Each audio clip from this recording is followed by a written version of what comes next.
Di awal-awal, saudara FS ini kan menceritakan peristiwa skenario yang terjadi di Duren 3 itu kan peristiwa tembak-menembak. Oke.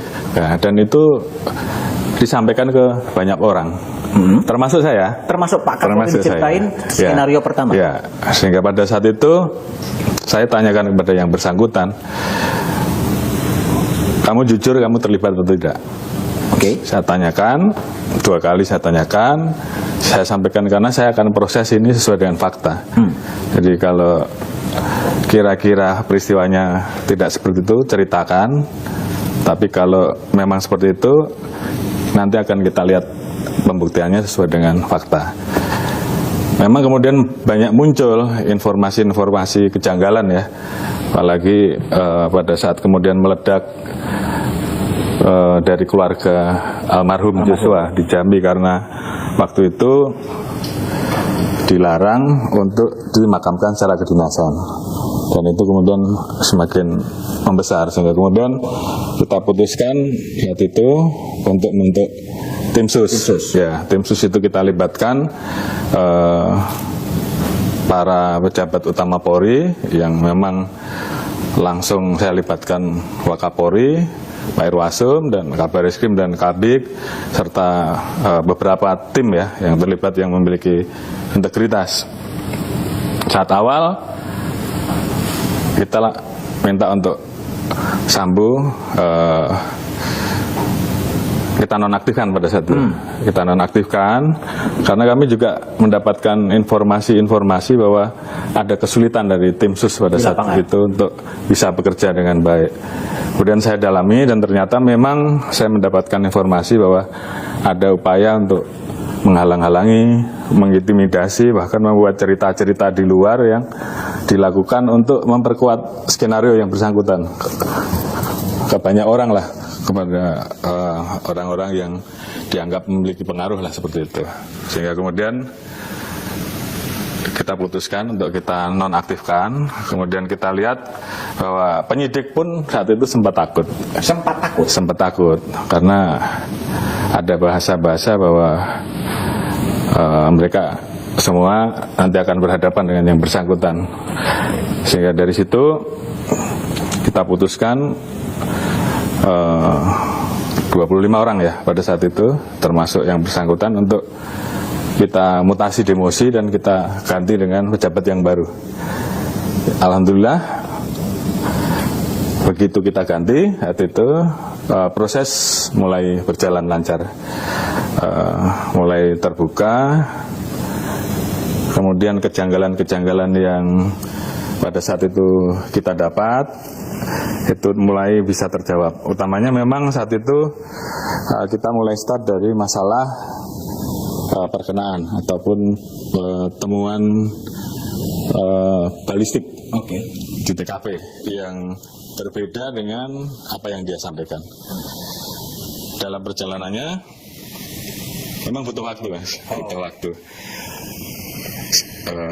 Saudara Richard yang sempat saya panggil juga, dipanggil oleh Pak Kapolri. Ya, saya tanyakan dan dia pada saat itu menjelaskan memperkuat skenario-nya saudara FS. Oh, awalnya memperkuat skenario FS. Ya. Pada saat itu setelah kita copot beberapa orang, kita mutasi, kemudian kita tempatkan di tempat khusus 18 orang. Richard kemudian merubah keterangan. Saat itu Richard saya panggil lagi di hadapan tim sus ya. Dia menjelaskan bahwa dia mau merubah keterangannya karena pada saat itu yang bersangkutan dijanjikan oleh saudara FS bahwa kalau Richard mau membantu menjelaskan perannya sesuai dengan skenario awal yang terjadi tembak-menembak itu, dia akan dilindungi, kan begitu? Oleh FS. Oleh FS. Namun faktanya kan pada saat itu si Richard kita tetapkan sebagai tersangka. Sehingga kemudian dia sampaikan ke saya, Pak, saya tidak mau dipecat, saya akan bicara jujur, kan begitu. Jadi ini memang melalui proses yang cukup panjang.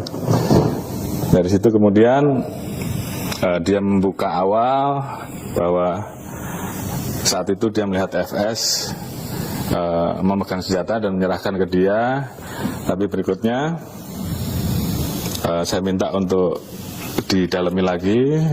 Yang bersangkutan kemudian menjadi lebih tenang, kita serahkan kepada tim pada saat itu. Kemudian dia menulis tentang kronologisnya secara lebih lengkap. Nah, di situ kita kemudian mendapatkan gambaran bahwa peristiwa yang terjadi bukan tembak menembak, tapi lebih kepada Richard menembak yang didahului dengan adanya peristiwa di Saguling ya. Ada informasi dari Ibu PC kepada FS yang terus kemudian saat itu si Richard dipanggil, ditanya apakah yang bersangkutan siap untuk membantu, karena saat itu FS menyampaikan bahwa saya ingin bunuh Richard, saya ingin bunuh Joshua. Oh, oke. Ya, si Richard, saya siap. Kalau kamu siap, kamu saya lindungi. Kira-kira begitulah. Ya. Sehingga kemudian dengan keyakinannya dia itulah dia tetap mempertahankan. Berubah pada saat kemudian Richard kemudian ditetapkan tersangka. Nah, itu yang kemudian membuka tabir. Yang lain kemudian mulai merubah keterangannya dan akhirnya kasus ini bisa terungkap. Ini juga tidak mudah karena memang di awal ada CCTV yang kita butuhkan. CCTV di tempat satpam yang waktu itu juga kemudian hilang. Ya, akhirnya pada saat saya memimpin rapat pada saat itu dengan tim sus, saya interogasi dari Polres Jakarta Selatan, kemudian dari Propam. Di saat itu muncul pengakuan bahwa yang mengambil CCTV itu adalah saudara I, gitu kan, atas perintah dari saudara H dan saudara A.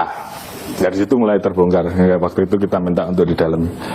Jadi memang ini tahap demi tahap ya, Pak ya? memasang atau menyambungkan pasal-pasalnya ini memang butuh waktu. Ya. Pak Kapolri, ada juga pertanyaan publik, Pak. Sebetulnya Pak Kapolri termasuk dibohongin oleh Sambo juga, Pak. Jadi memang saat itu saya sudah sempat bertanya seperti yang tadi saya sampaikan. Bahkan dia menyampaikan, dia bersumpah kan? Bersumpah di hadapan Pak Kapolri. Beberapa kali saya tanyakan, termasuk terakhir pada saat Richard sudah mulai berubah keterangannya, saya panggil, saya minta untuk dipanggil. Sebelumnya dihubungi dengan telepon oleh anggota, kita loudspeaker. Dia jelaskan bahwa dia masih tidak mau mengakui. Sampai datang di tempat saya tanya sekali lagi, dia masih bertahan bahwa memang begitu faktanya, kata dia. Sehingga kemudian dari keterangan-keterangan yang ada, dari persesuaian-persesuaian, akhirnya pada saat selesai dia dipatsuskan, pada saat itu dipatsuskan, 2 hari kemudian dia mengakui.